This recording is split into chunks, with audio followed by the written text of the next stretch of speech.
Bismillahir Rahmanir Rahim. In the name of Allah, the Beneficent, the Most Merciful. I'd like to welcome you, dear viewers, to another in the series, The Light of Islam. Assalamu alaikum wa rahmatullahi wa barakatuh. May Allah's peace and blessings be on each and every one of you. As you know, in our program, we're trying to answer the questions concerning various aspects of daily life and Islam, how it governs our daily lives. If you have any questions on how to apply Islam in some aspect of your daily life, we welcome you to write in to us at Sharjah TV, PO Box 111, and we will try to get your questions on the air as soon as possible. In this segment, we have a question from Dubai, written in by Manzoor Hamza. He writes, is the usage of best of luck all the best? Today is my lucky day. And similar phrases about bad luck, wrong or against the teachings of Islam? Yes. The use of luck, this is my good luck, this is your bad luck, this is wrong Islamically. Because it is Allah's destiny, not luck. Luck, and the concept of luck, is a concept either pagan in its origin, believing that there is a god of luck, the fates of the Greeks, etc., or it involves denying God's role in our lives. Those who don't believe in God, they will attribute everything to luck, because what else to attribute it to? If you don't believe that God exists, then why are good things happening to you sometimes and bad things happening to you at other times? Your good luck, your good fortune, and your bad fortune is the explanation. So these terms really have no place in Islam. We can say good things happen to us, this is a blessing from God. Maybe a test, and tests are involved in blessings. And when bad things occur to us, calamities, etc., we refer to this as being the destiny of God.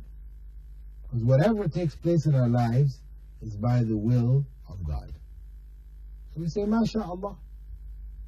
It is as Allah has wished.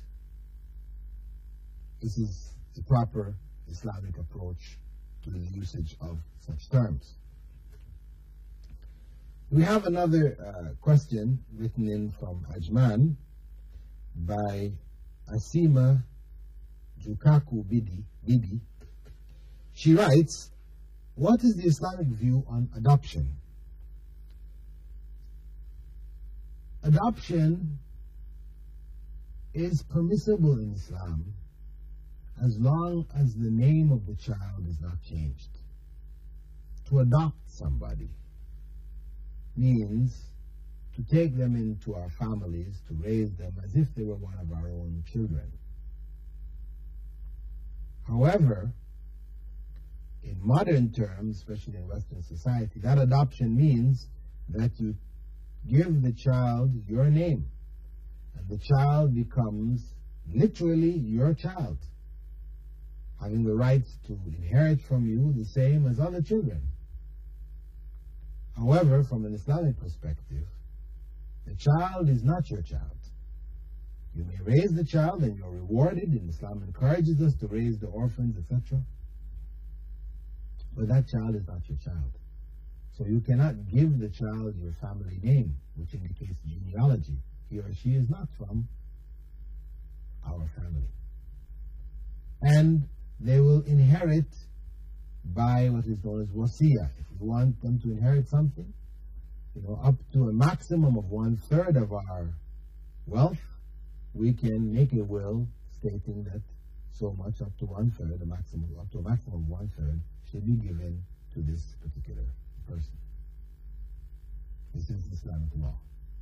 So adoption is permissible, but not if it involves the modern practice of changing the child's name. I mean, I shouldn't say modern practice because actually this existed in ancient times. Prophet Muhammad, may God's peace and blessing be upon him, had adopted a former slave of his who he freed, who had been given to him by his wife Khadija. His name was Zayd ibn al-Haritha, and he became known as Zayd ibn Muhammad in Mecca.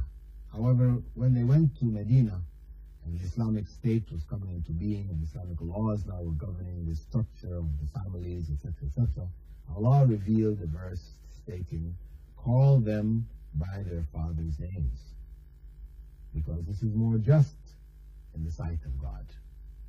So his name was changed back to Zayd ibn al-Haritha.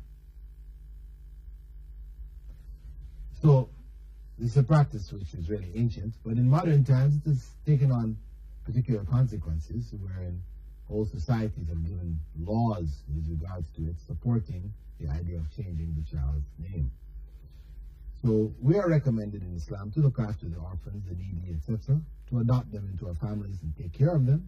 And of course, this requires also that we maintain certain laws with regards to male-female relationships, because if we adopt a child into the family and this child was not breastfed, if the child was brought into the family at a very early age, before the age of 2, and is breastfed by the wife, then that child becomes literally a brother or sister to the children of that family, meaning that he or she cannot marry into your immediate children. You cannot marry your daughters or your sons. However, they still don't take the name. But now they can function amongst them, and they're not required, your daughters are not required to cover in front of them as males, because they cannot marry them. Nor are them as females required to cover in front of their sons, because they cannot marry them. But if they were brought in after that age, 3 years old and upwards, where they're not breastfed, then once they reach puberty, your daughters will have to cover in front of them. And if they were girls, once they reach puberty, they will have to cover in front of your sons, and in front of you as a male, or you as a female will have to cover in front of them as males. The next question we have is from Rabia, writing in from Dubai. She asks, can you please explain why Islam forbids us to keep any statues or pictures of a human being or animal? Now, statues and pictures of human beings and animals represent the core of idolatry. If we look at all of the pagan religions, all of them involve worshipping images, either carved or painted, molded, of human beings or animals or mixtures. Like Ganesh, the elephant head god, is a mixture. It's got an elephant's head with a human's body. Or they may be animals, or they may be human beings. Jesus, a man in Christianity. So, because there is a tendency amongst human beings to want to make images of God, it was prohibited to create images of human beings or animals. Not just in the final revelation of Islam, but from ancient times. This is found in the Old Testament, where amongst the commandments of Moses, it is prohibited for his followers, the believers, to make images of any living being in the heavens above, in the waters below, or on the land.